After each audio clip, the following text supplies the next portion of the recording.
नेताओं का पूर्णिया में जनसंवाद कार्यक्रम रुईगोला के एक विवाह भवन में भव्य आयोजन के साथ हुआ, जिसमें पूर्व केंद्रीय मंत्री यशवंत सिन्हा, पूर्व केंद्रीय मंत्री योगेंद्र यादव समेत कई वरिष्ठ नेताओं ने इस जनसंवाद कार्यक्रम में हिस्सा लिया और इस क्षेत्र की बाढ़, सुखाड़, तूफान, कटान एवं कोरोना जैसी समस्याओं पर विस्तार पूर्वक चर्चाएं की। सभी नेताओं को सुनने के लिए जिला अध्यक्ष धीरेन्द्र यादव की अगुवाई में बड़ी संख्या में कार्यकर्ता, नेता, समर्थक कार्यक्रम में शामिल हुए थे।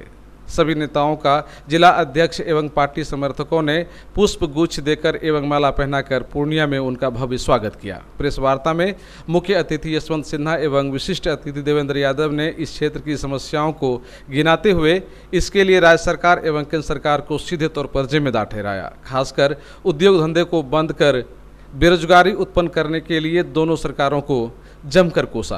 जनसंवाद कार्यक्रम में जिला अध्यक्ष धीरेन्द्र यादव ने सभी नेताओं को इस क्षेत्र की मुख्य समस्याओं से अवगत कराते हुए उसे दूर करने के लिए जोरदार तरीके से आवाजें बुलंद की।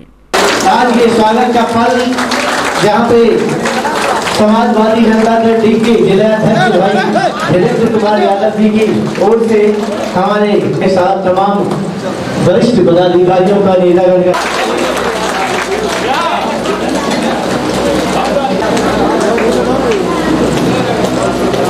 देवेंद्र राष्ट्रवादी दल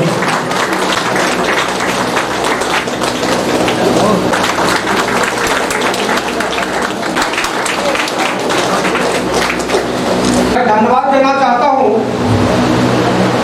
उन गुरुदेव को कि जिन्होंने यहाँ तक हमें लाने की प्रेरणा दी।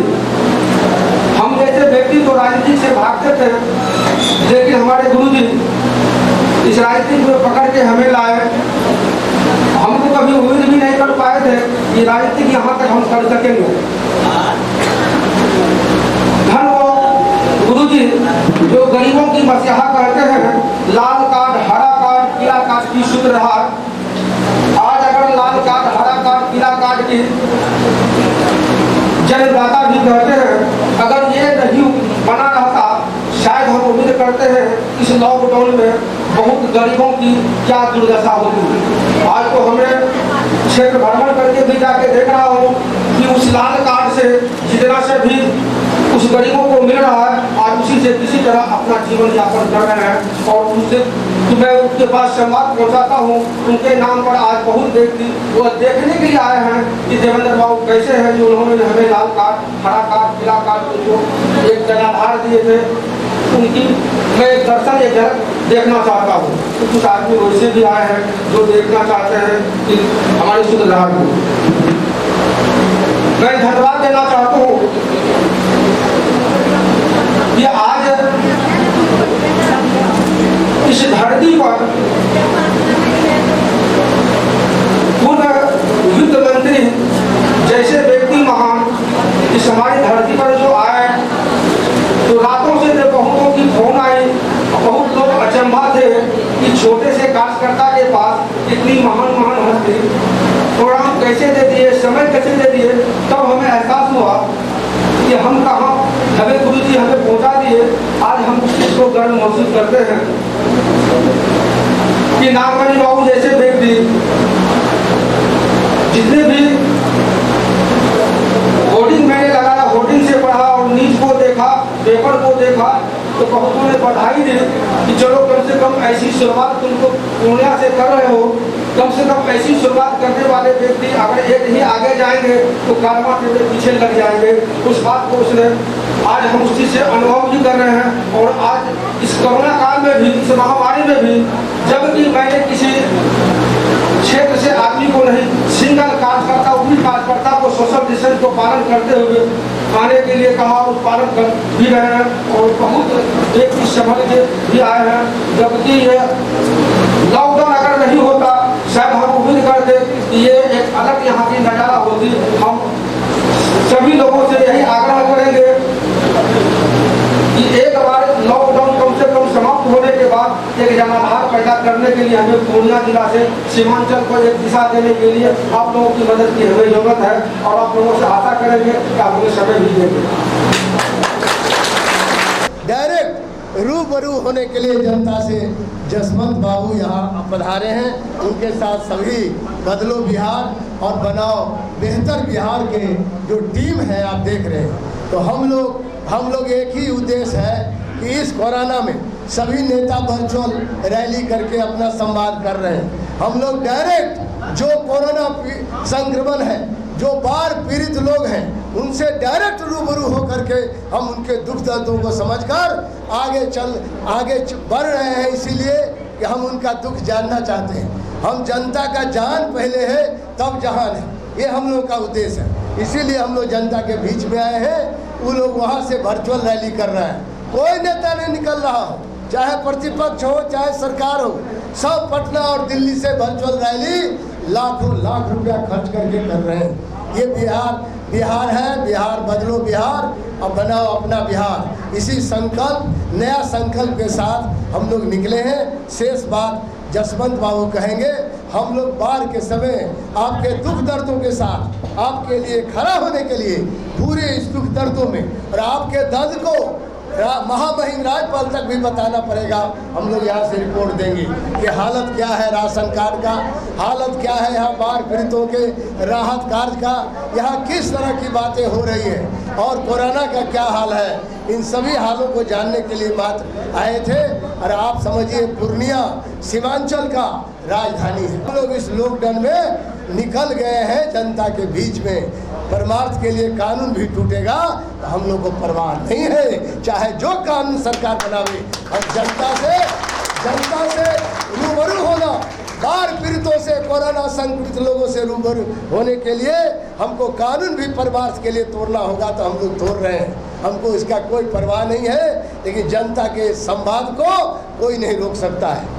इसीलिए हम लोग निकले हैं कि इसी धरती के लाल और बिहार के गौरव और देश की शान सुशांत सिंह राजपूत का मामला कैसे गंभीर होता चला गया, इससे आप सब वाकिफ हो। मुझे खुशी है कि सारे दबाव के बाद बिहार के मुख्यमंत्री ने केंद्र से इस बात का आग्रह किया कि इस मामले में सीबीआई जांच हो। केंद्र ने जन भावना का आदर करते हुए इस आग्रह को स्वीकार कर दिया और हमें ये पता चला है कि सुप्रीम कोर्ट में जब आज मामला गया तो सुप्रीम कोर्ट में भी जब कहा गया सुप्रीम कोर्ट को कि भारत सरकार इसमें सीबीआई जांच का आदेश दे चुकी है, तो सुप्रीम कोर्ट में भी वहाँ जितने आवेदन पड़े थे उनको खारिज किया और अब सीबीआई की जांच होगी और दूध का दूध, पानी का पानी होगा। सच्चाई जो है वो सामने आएगी। पार्टी में आज बयान वीर पैदा हो गए। वीर इसलिए कि खूब बयान देते हैं और पटना में बैठ के बयान देते हैं। स्थल पर, स्पॉट पर कोई जाता नहीं और एक दूसरे के खिलाफ वहाँ बयानबाजी होती रहती है। इसीलिए हम लोगों ने तय किया कि घर में बैठकर बिना जमीनी हकीकत से वाकिफ हुए पटने में बैठकर बयान देने से कोई फायदा नहीं है। इसलिए हम लोग को अगर बाढ़ पीड़ितों के बारे में भी बात करनी है तो उनके बीच में जाना पड़ेगा और हम लोग परसों इसी उद्देश्य से निकल पड़े। परसों, कल, आज जहाँ जहाँ हम लोग गए वहाँ बाढ़ पीड़ितों से मुलाकात हुई, उनकी बात सुनने का मौका मिला। किस तरह लोग बाढ़ पीड़ित आज किस परिस्थिति में जीने के लिए मजबूर हैं, उनको स्वयं इन आँखों से देखने का मौका मिला, उनकी बात सुनने का मौका।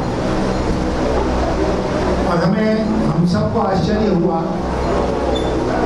जब हमने पाया कि हम यहाँ पर सोशल डिस्टेंसिंग की बात करते हैं कोरोना काल में, कहते हैं कि मास्क पहने और पहने रहना भी चाहिए, दूरी बनाए रखो, बनाए रखना भी चाहिए।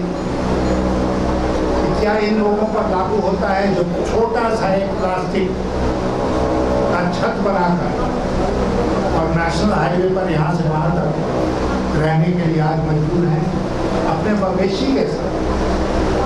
वहाँ कौन सा सोशल डिस्टेंसिंग, कौन सा कोरोना का संक्रमण रोकने के लिए उपाय है? और मुझे कहते हुए बहुत अफसोस हो रहा है कि रास्ते भर हम लोगों ने प्रशासन को नदारत देखी,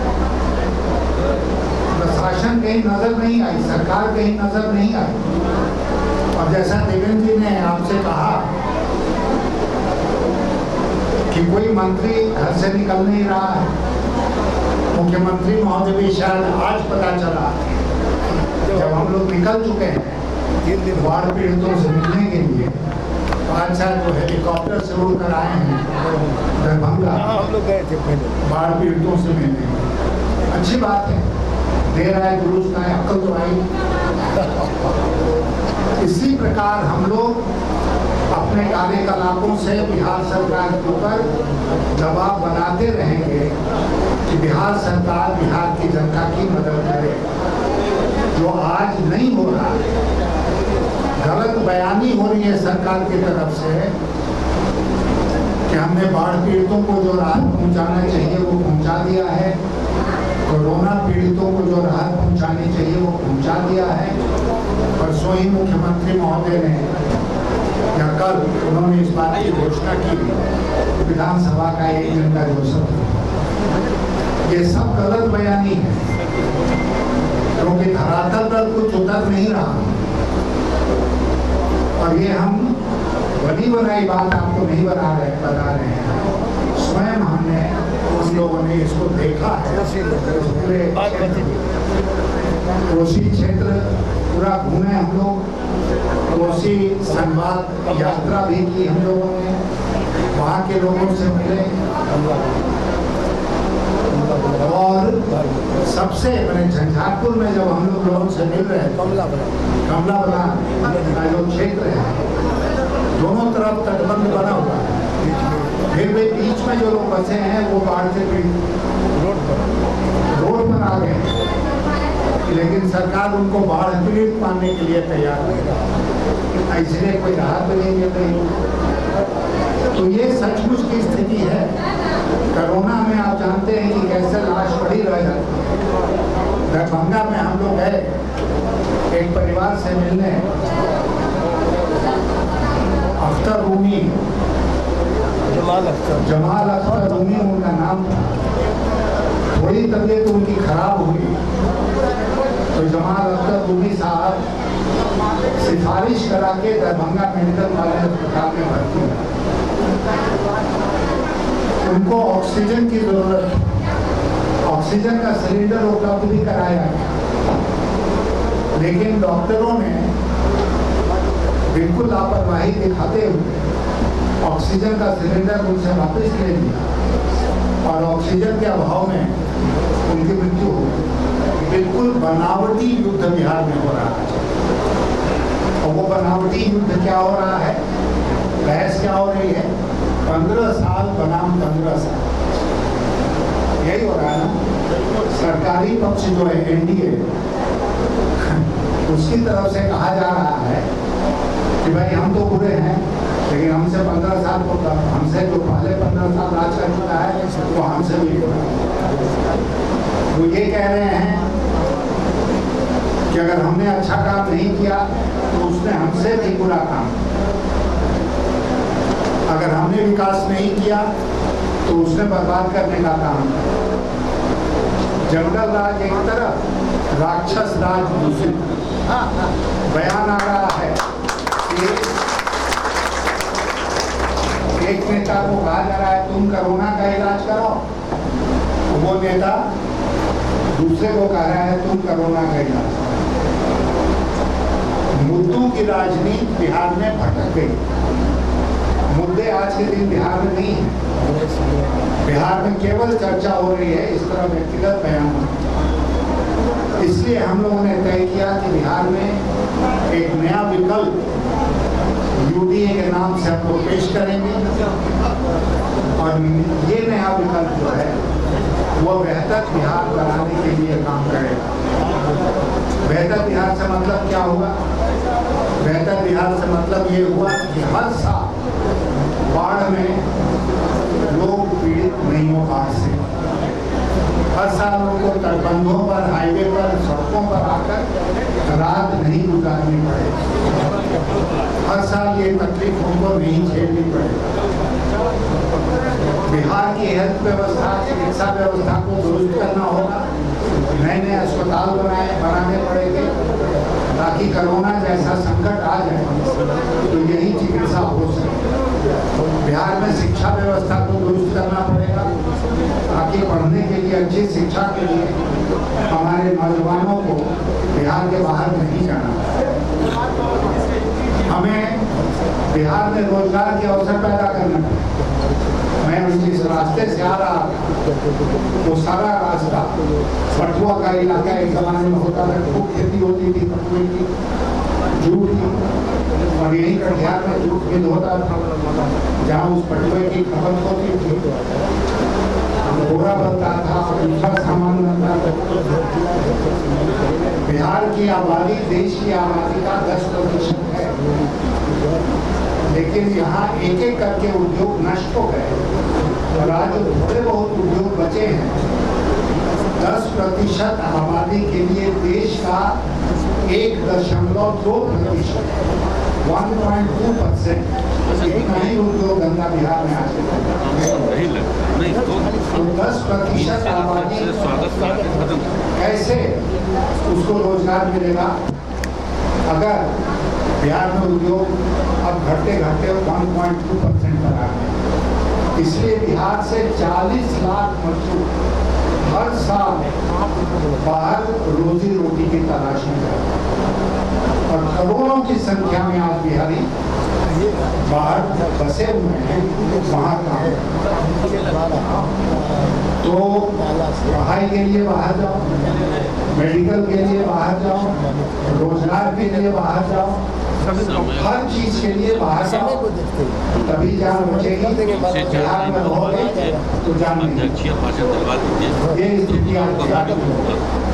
चारों तरफ भ्रष्टाचार बिहार में। हम बाढ़ की बात कर रहे थे, हर साल सैकड़ों करोड़ रुपया जो रिलीफ के नाम पर खर्च होता है वो कहाँ जा रहा है? जब लोगों तक नहीं पहुँच रहा है तो रिलीफ का पैसा कहाँ जा रहा है? ये बड़ा प्रश्न आज से भ्रष्टाचार, अपराध। अभी हम लोग मधेपुरा गए थे, वहाँ पता चला एक व्यक्ति की हत्या हो गई दिन दहाड़े। उसके परिवार के लोग, गांव के लोग आकर धरना पर बैठे हुए हैं मधेपुरा।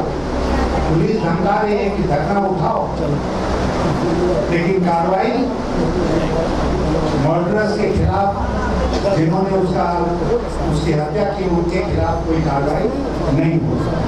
ये स्थिति है लॉ एंड ऑर्डर। नहीं है कि हम ना यूपीए के साथ मिलकर चुनाव लड़ेंगे, ना एनडीए के साथ मिलकर चुनाव लड़ेंगे। अगर ऐसी हमारी मंशा होती तो हम लोगों ने यूपीए का निर्माण ही नहीं किया होता।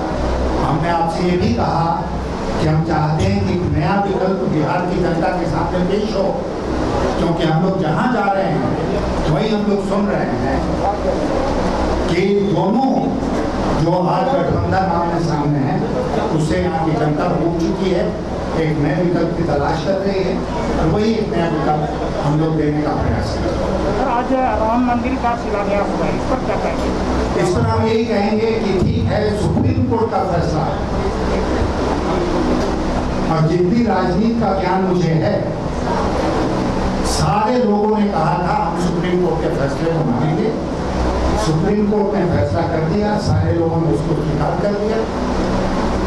मैं मानता हूं कि पहले भी गलत था, आज भी गलत है राम मंदिर के मुद्दे का राजनीतिकरण। आज भी मैं जोर देके इस बात को कहूँगा कि इस मुद्दे का राजनीतिकरण नहीं होना चाहिए। सुप्रीम कोर्ट के फैसले पर अमल हो रहा है, ठीक है हो जाए, लेकिन राजनीति अगर करके कोई भी पक्ष इसका राजनीतिक लाभ उठाना चाहेगा तो हम लोग उसके खिलाफ खड़े हैं।